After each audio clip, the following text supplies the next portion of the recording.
నిర్మల్ జిల్లా కేంద్రంలోని బ్రహ్మపురి ప్రాథమిక పాఠశాలలో అదే కాలనీకి చెందిన ఇద్దరు చిన్నారులు 4వ తరగతి 2వ తరగతి చదువుతున్నారు. ఇక వీరి ఇద్దరి తల్లిదండ్రులు నిత్యం కూలి పని చేసుకుని బ్రతికేవారు. ఇదే సమయంలో వీరిద్దరికి చెరువుక చెల్లెలు పుట్టారు. నిత్యం కూలి చేసుకునే వీరి తల్లిదండ్రులకు పసికందులను సంరక్షించే సమయం లేకపోయింది. ఈ బాధ్యతను ముందుగా పుట్టిన పిల్లలకు వదిలేసి తాము కూలి పనులకు వెళ్లేవారు. ఇదే సమయంలో బడికి వెళ్తున్న ఈ ఇద్దరు చిన్నారులు చెల్లెళ్ల సంరక్షణ కోసం తమ చదువును వదిలేయాల్సిన పరిస్థితి ఏర్పడింది. చదువులో ఎంతో చురుగ్గా ఉండే పిల్లలు ఇద్దరు బడికి రాకపోయేసరికి ఉపాధ్యాయులు కారణం ఆరా తీశారు. పసికందల బాధ్యత మీద వేసుకుని చదువును మానేసిన పిల్లలను చూసి హృదయం చెలించిన ఉపాధ్యాయులు వీరి తల్లిదండ్రులతో చర్చించారు.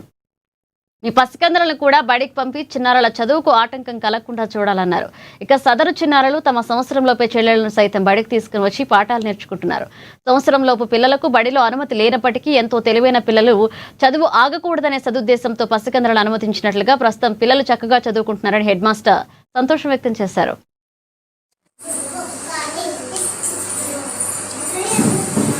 పాఠశాల బ్రహ్మపురి నిర్మల్ అర్బన్ నిర్మల్ జిల్లా. నా పేరు ఎస్ రాజన్న, పిఎస్హెచ్ఎంగా పనిచేస్తున్నాను. మా పాఠశాల లోపల 3 పోస్టులు శాంక్షన్గా ఉన్నాయి. ఒకటి పిఎస్హెచ్ఎం, 2 హెచ్జిటి. అయితే ఒక పిఎస్హెచ్ఎం హెచ్జిటి ఉన్నారు, ఒక వేకెంట్గా ఉంది. మా దగ్గర 64 మంది పిల్లలు ఉన్నారు. దాదాపు రోజు 80-90% హాజరవుతుంటారు పిల్లలు. అయితే కొంత 2-3 పిల్లలకు వాళ్ళ యొక్క చెల్లెలు తమ్ముళ్ళు ఉండడం వల్ల కొంత ఇర్రెగ్యులర్ అనేది మేము కనిపించింది. ఇది గ్రహించి మేము ఆ కాలనీకి వెళ్ళి పిల్లల యొక్క తల్లిదండ్రులతో మాట్లాడి అబ్జర్వ్ చేసి ఏంటంటే వాళ్ళ ఇంటి దగ్గర అమ్మ నాన్నలు కూలీ పనికని ముగ్గురిని వెళ్ళిపోతుంటారు.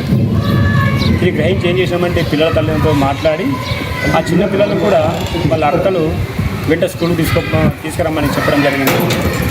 ఇక్కడ వచ్చిన తర్వాత ఆ పిల్లల్ని ఇక్కడ మా ఆయమ్మ దగ్గర కానీ స్కావెంజర్ దగ్గర ఉంచేసి పిల్లల్ని పాఠశాల లోపల చదువుకు ఎటువంటి ఆటంకం కలగకుండా వాళ్ళు సజావుగా చదువుకుంటున్నారు.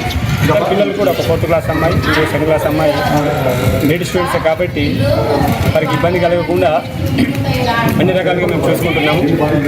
నేటి బాలలే రేపటి పౌరులు అన్నట్టుగా పిల్లలు ఇంటికాడ చూసుకోవడం బాగానే ఉంది, కానీ చదువు లోపల వెనుకబాటుతనం ఉంది కాబట్టి ఆ రకంగా ఆలోచించేసి పిల్లలను తీసుకురావాలనే ఉద్దేశంతో పిల్లలను తీసుకొస్తున్నారు. ఇప్పుడు మీరు వచ్చిన సందర్భంలో పిల్లలు వారి యొక్క చెల్లెలను తీసుకొని రావడం జరిగింది. ఆ రకంగా ఎటువంటి ఆటంకాలు కలగకుండా పిల్లలను చదువు లోపల ముందుకు వెళ్తున్నారు. చాలా సంతోషం.